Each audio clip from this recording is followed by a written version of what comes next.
buat saudara? Tidak mudah. Ya, tidak mudah. Nah itu makanya sekarang saudara, banyak gereja itu yang ini standar kebenarannya diturunkan. Nah, kenapa? Karena memang berat jadi murid. Nah itu sebabnya saudara, setelah saya merenung, saya mesti mengawali kepada saudara dengan ini dulu gitu maksudnya. Supaya saudara nanti begini loh, tidak merasa frustasi.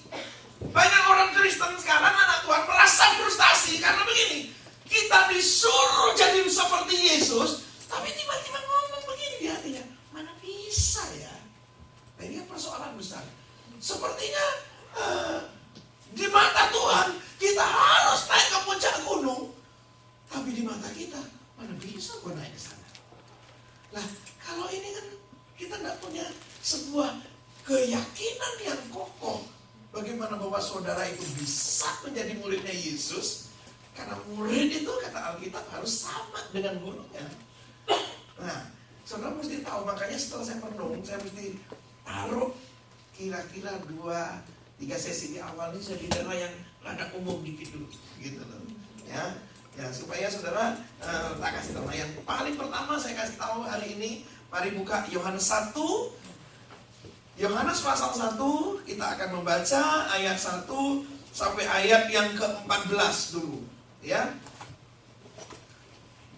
Yohanes 1 ayat 1 sampai ayat yang ke-14.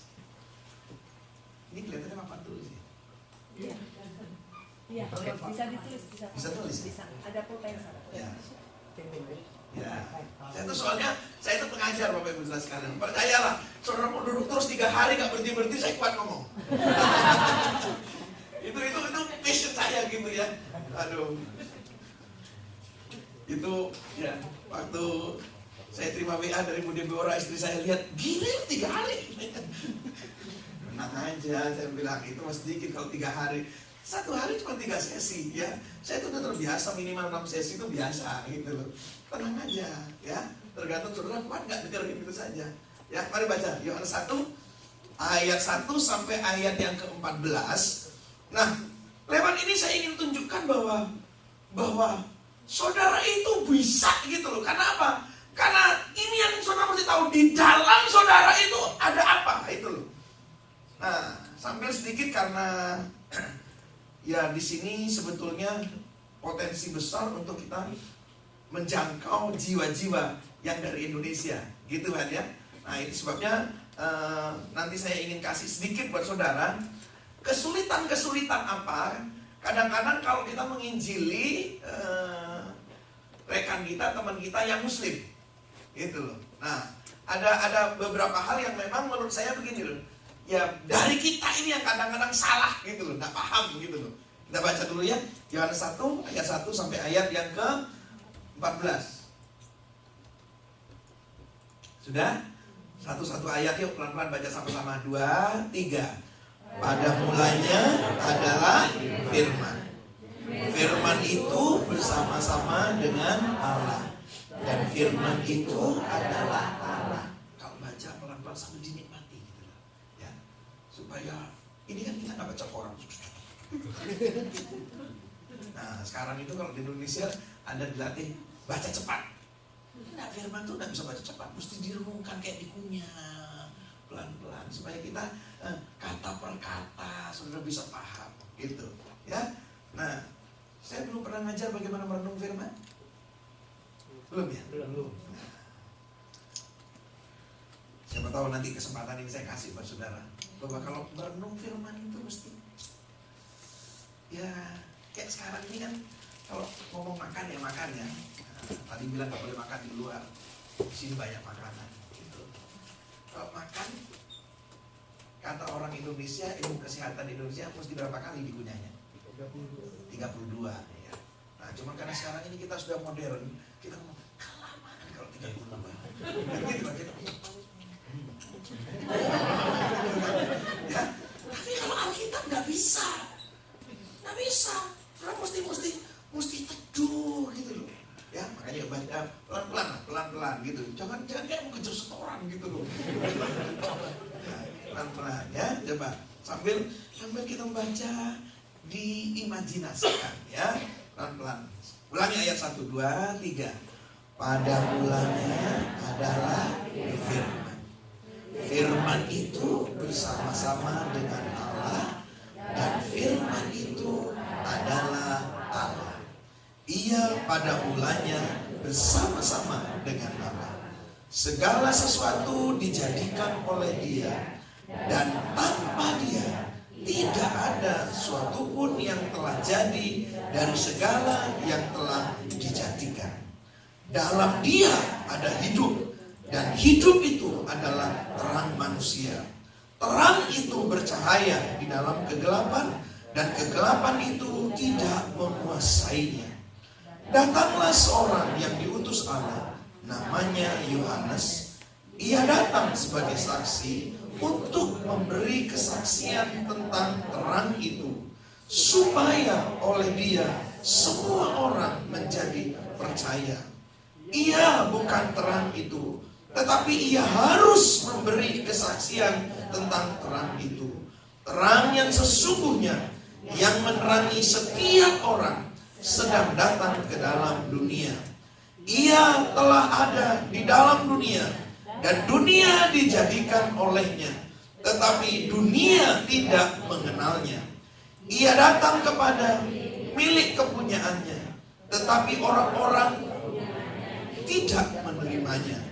Tetapi semua orang yang menerimanya diberinya kuasa supaya menjadi anak-anak Allah, yaitu mereka yang percaya dalam namanya, orang-orang yang diperanakan bukan dari darah atau dari daging, bukan pula secara jasmani oleh keinginan seorang laki-laki, melainkan dari Allah. Firman itu telah menjadi manusia dan diam di antara kita, dan kita telah melihat kemuliaannya, yaitu kemuliaan yang diberikan kepadanya sebagai anak tunggal Bapa, penuh kasih karunia dan kebenaran. Bisa bilang amin? Ya. Nah, saya mau bicara dulu yang saya bilang nggak ada kaitan sama murid tapi penting. Ya. Gini, banyak orang nggak paham karena memang salah kita sebagai anak Tuhan, salah kita. Nah, di luaran sana, kenapa tadi saya bilang seringkali kita sulit menjadi saksi Tuhan? Karena ada gini, benturan cara pikir. Nah, cara pikir pertama ini loh, yang ingin saudara pahami dari Injil Yohanes. Ini yang menurut saya begonya gereja gitu maksudnya. Ya.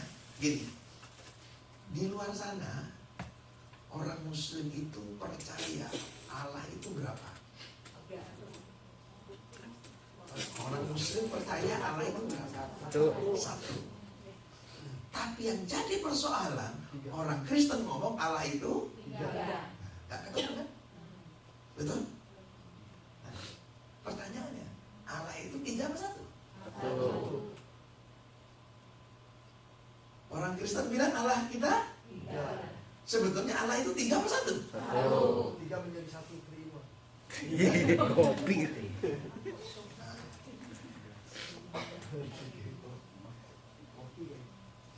Saudara lihat saya ini 3 apa 1? 3 apa 1? Nah, ini yang pertama saudara mesti paham dulu ya. Ini kesulitan. Nah, kenapa saya ngomong ini di depan murid? Karena ingat loh, saudara jadi murid itu nanti suruh pergi, ya. Saudara suruh pergi menjadikan orang lain juga muridnya Yesus. Saudara boleh senang-senang loh. Semakin saudara banyak diajar, semakin banyak tuntutan. Nah, saudara mau pilih mana? Tidak mau dituntut? Kalau nggak mau dituntut, kita santai aja, nggak usah hari 3 hari ini.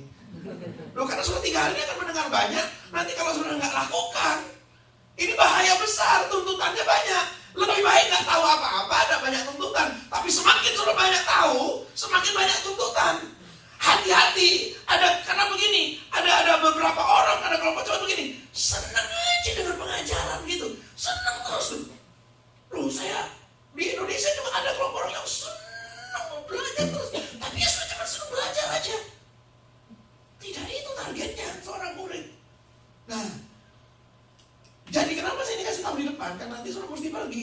Nah, ketika nanti saudara pergi, memberitakan Injil, beritahu kepada teman-temannya. Ada kemungkinan teman-temanmu yang orang Indonesia yang banyak Muslim itu ngomong, gue nggak mau ikut kamu, Tuhan lu telu, 3.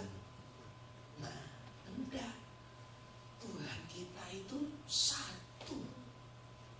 Nah, saya nggak tahu kalau sudah membaca, ingatlah Tuhan kita itu Esa, kata Alkitab. Nah, tapi aneh kalau kita ini nggak timbul pertanyaan, gitu loh ya. Nah, hari ayat 1 Alkitab tadi bilang apa? Pada mulanya adalah ini penting karena nanti juga menjurusnya berikutnya nanti apa kepentingannya ini buat murid gitu loh, saudara akan tahu nanti. Pada mulanya adalah firman. Firman itu bersama-sama dengan Allah. Dan firman itu adalah Allah. Nah, terus ayat 14-nya, baca dulu ayat 14-nya. Firman itu telah menjadi manusia. Ini Natal kan? Firman menjadi manusia. Itu Natal kan? Ya. Nah, pada mulanya firman. Firman itu bersama-sama dengan Allah. Karena firman itu Allah. Nah, gini. Ini saya Otniel. Kalau saya pengen mengungkapkan pikiran saya, kerinduan saya, contohnya gini, saya haus. Nah, saya waktu di sini kan ya, itu kan dimulai. Nah, ini ilustrasi ya. Saya bukan minta air, ini air sudah ada nih. Nanti saudara kalau minta air mana nih kan di sini? Tidak ada. Nah, ini kan saya kalau mau menyatakan hati saya, kerinduan saya, pikiran saya, apa yang ada di sini. Nah, yang ada di sini ini, saya pengen air loh. Nah, saya mesti apa? Ngomong, bukan minum. Ngomong dulu. Nah ini, omongan saya ini dengan saya beda atau sama? Omongan saya dengan Otnielnya ini beda apa sama? Sama kan? Betul ya? Nah, karena kalau saya tidak bisa ngomong, bagaimana? Bisa kan? Ya toh?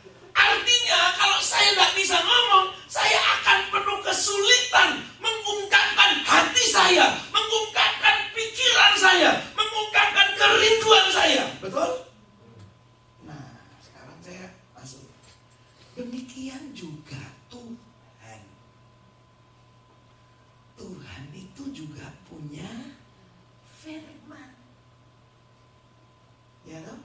Kalau saya ini punya kata-kata. Ya toh? Tapi karena ini urusannya Tuhan, jadi Tuhan itu punya firman. Jadi Tuhan dan firman-Nya itu satu. Nah, sampai sini sudah ngerti? Ya toh? Nah, makanya ini Tuhan kita itu tidak 3. Gitu loh. Nah, saya sedang tidak bicara Tritunggal soalnya, gitu loh. Karena ini saya ingin menolong saudara. Nanti kalau saudara bertemu dengan saudara-saudaramu di mana engkau bersaksi, di mana dia mempertanyakan tentang yang selalu mereka bilang Tuhan itu 3. Hari ini saudara mesti bisa jawab, tidak. Tuhan itu 1. Nah, bagaimana sekarang kita menjelaskan bahwa Tuhan itu 1? Gitu ya. Nah, ini tadi. Saya ini 1. Saya punya firman. Nah, saya punya perkataannya. Nah, demikian juga Tuhan. Bapa ini punya firman. Nah, ini yang disebut ya, Bapa dan firman-Nya itu 1. Nah, kenapa Tuhan butuh firman? Untuk mengungkapkan hati, untuk mengungkapkan kerinduan, untuk mengungkapkan isi hatinya. Dia mesti sampaikan firman. Nah, ternyata Bapak Ibu Saudara sekalian, ya, kan begini, karena ini bicara Tuhan yang di atas, ya Tuhan yang di atas, sama sama seperti beginilah. Saya mau kasih tahu. Kalau umpamanya di sini saya umpamanya ngomong bahasa Tagalog. Hah? Nah, ada yang tahu nggak? Nggak ada yang tahu kan? Nah, pasti ya. Kalau saya ngomong Mandarin pasti sudah tahu Mandarin. Inggris pasti tahu, ya. Bahasa Jawa mungkin 1-2 yang tahu. Tapi kalau Tagalog kan nggak ada yang tahu sudah di sini. Google Pak. Hah? Google tahu. Ya. Terus sekarang itu kira-kira begini loh. Saudara itu akan susah memahami firman bahasanya Tuhan, kan saudara susah memahami. Betul ya? Nah, jadi pelan-pelan supaya saudara ngerti gitu. Kalau nggak ngerti percuma nanti dengan firman. Nah, kalau Tuhan, firman-Nya Tuhan ini susah kita pahami, artinya kita begini loh, kita akan susah memahami pikirannya Tuhan. Kita akan susah memahami hati dan kerinduannya Tuhan buat kita manusia. Betul nggak? Nah, karena Tuhan itu pengen supaya saya dan saudara itu sebagai manusia bisa mengerti hatinya Tuhan, bisa memahami hatinya Tuhan, bisa memahami kehendaknya Tuhan. Maka ini yang Tuhan lakukan. Firman-Nya itu dibuat menjadi manusia. Coba baca ayat 14. Ayat 14. Ya. Ayat 14. Firman itu telah menjadi manusia. Ya toh? Firman itu telah menjadi manusia. Kalau menjadi manusia, ini jelas ya. Firman itu menjadi manusia. Nah, sampai sini jelas?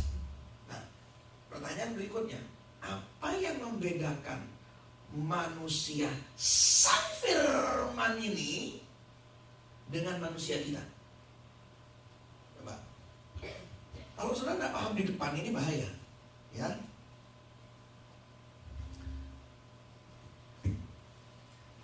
Ini ngomong manusia ya.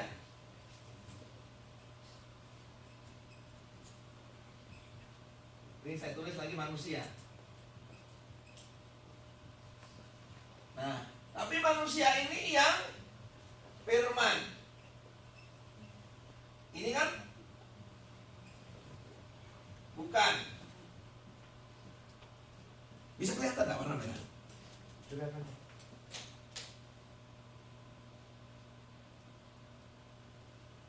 Bisa seperti kita? Atau lebih silau malah? Kelihatan Pak. Nah, saya kasih hitam nih. Nah. Lebih jelas? Ya. Jelas. Ini kan kita di sini ya.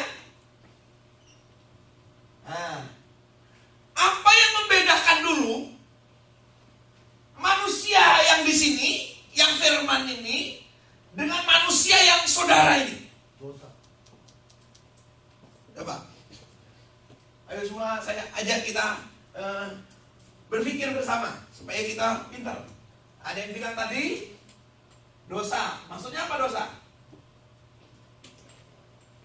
Yang sini tidak berdosa, yang sini berdosa gitu. Hah? Gimana maksudnya? Apa yang membedakan menurut saudara? Yang membedakan manusia di sini sama manusia di sini. Karena kita kan sedang mau bicara murid, betul ya? Nah, murid ini katanya harus jadi sama dengan guru. Coba saudara lihat ini nanti gini, bisa ketemu nih gini nih. Karena kalau dari pertama ini nggak dibereskan dulu, saudara akan frustasi nanti dalam kehidupan. Nah, tapi kalau saudara sudah tahu ini, saudara tidak memutuskan untuk bertumbuh, tidak memutuskan untuk berubah, itu sudah masalah di hadapanmu sendiri. Gitu. Nah, coba dulu kita menemukan dulu di sini. Manusia di sini yang adalah sang firman firman ini menjadi manusia. Nah, tapi sekarang di sini manusia, saya dan saudara. Apa bedanya dulu? Ya, kenapa? Karakter. Apa lagi? Sifat. Kenapa? Terus?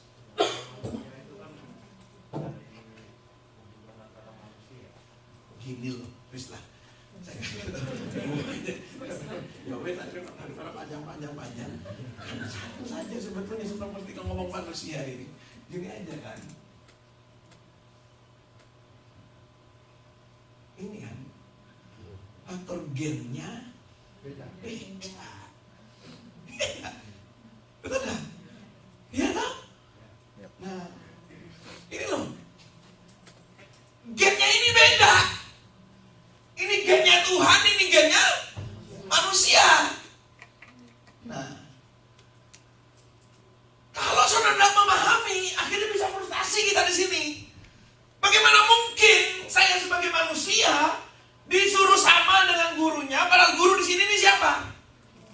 Tuhan. Yesus kan? Kan begitu. Nah, Yesus ini kan firman ini kan? Betul ya?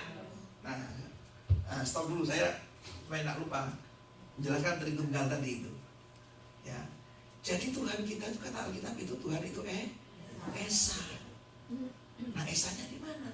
Siapa Yesus itu? Yesus itu firman-Nya Tuhan. Betul ya? Nah, Tuhan kan juga punya roh. Makanya Tuhan kita itu kata Alkitab itu Esa.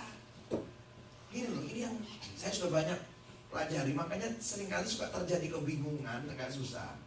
Ya, karena memang gini, kita itu saya bilang kurang cerdas di dalam memahami Alkitab. Kan gitu. Ya. Nah, jadi sebetulnya Tuhan kita itu Esa. Nah, siapa Yesus? Kan orang seringkali ngomong gini kan, saya kasih cerita. Yang lain. Ini kan tanggal 26 kemarin, itu kan keluarga besar saya itu kumpul di tempat saya. Keluarga besar dari pihak mama saya. Nah, itu sebelum berkumpul itu kan kita bikin grup keluarga pakai WA. Sudah diatur nanti yang doa begini-gini semua di pertemuan keluarga. Nah, ternyata salah satu adik sepupu saya itu menikah, istrinya itu Muslim. Nah, karena menikah dengan Muslim, adik saya ini kan jadi nggak jelas. Dibilang Muslim juga enggak. Ya, iya toh, jadi nggak jelas bagi saya gitu. Dibilang Muslim yang nggak pernah ke masjid, dibilang ke gereja nggak pernah ke gereja, gitu kan? Nah, kalau saya tanya sama kakak adik kandungnya, ya juga ngomongnya nggak jelas. Karena dia kumpul sendiri, kumpul sama yang Kristen, ya nyanyi rohani, ya. Kalau kumpul yang Muslim, nyanyi rohana. Nah, kan nggak jelas, gitu kan? Nah, jadi waktu di WA itu tiba-tiba nih istrinya tiba-tiba nyentuh gini. Dia jangan dikasih doa. Dia sudah mualaf, dia Muslim. Dong, kaget kan semua keluarga. Padahal kita kan baik-baik. Ya saya cuma komentar. Loh, kita ini di keluarga, namanya keluarga ngumpul kan nggak ngomong agama. Kita ngomong keluarga. Keluarga itu ya terserah mau agamanya itu apa, kan kita nggak boleh membeda-bedakan, betul ya? Nah, ya. Nah, terus saya bilang begini, ya sudah kalau memang merasa Muslim, doa saja tetap doa pakai bahasa Arab. Itu saya bilangnya, ya tahu kan orang. Soalnya kan kalau doa kalau nggak pakai bahasa Arab nggak sah katanya kan gitu kan. Tiba-tiba dia tuh nyontokin itu istrinya. Ya. Isa itu hidup, Isa itu tidak tersalib. Yang disalibkan itu Judas. Saya kaget kalau gini. Nah, tapi saya tetap memahami begini. Ini yang sudah mesti paham. Nah, karena ini nanti sudah akan mengalami kesulitan-kesulitan dalam penginjilan, gitu. Nah, saya kan seringkali banyak ke pedalaman. Nah, jadi kan setelah tahu gini kita bisa jelaskan lebih cespleng, gampang sekarang, gitu. Nah, saudara mesti paham, ya, bahwa Isa yang di Alkitab sama Isa yang di Al-Quran itu beda. Saya kasih contoh perbedaannya. Isa di Alkitab itu, yang disebut Yesus itu, lahirnya di mana? Di kandang domba. Binatang lah ya. Kan nggak jelas juga binatang domba apa sapi gitu kan. Gimana sih bilang kita tahu? Binatang kandang. Tapi Isa di Al-Quran itu lahirnya di bawah pohon korma. Loh kan sudah beda dong. Beda orangnya. Loh kalau sudah beda orangnya bagaimana kita mau ngomong? Nah makanya teman-teman mesti tahu. Kalau nanti kamu di counter balik, Yesusmu itu tidak tersalib.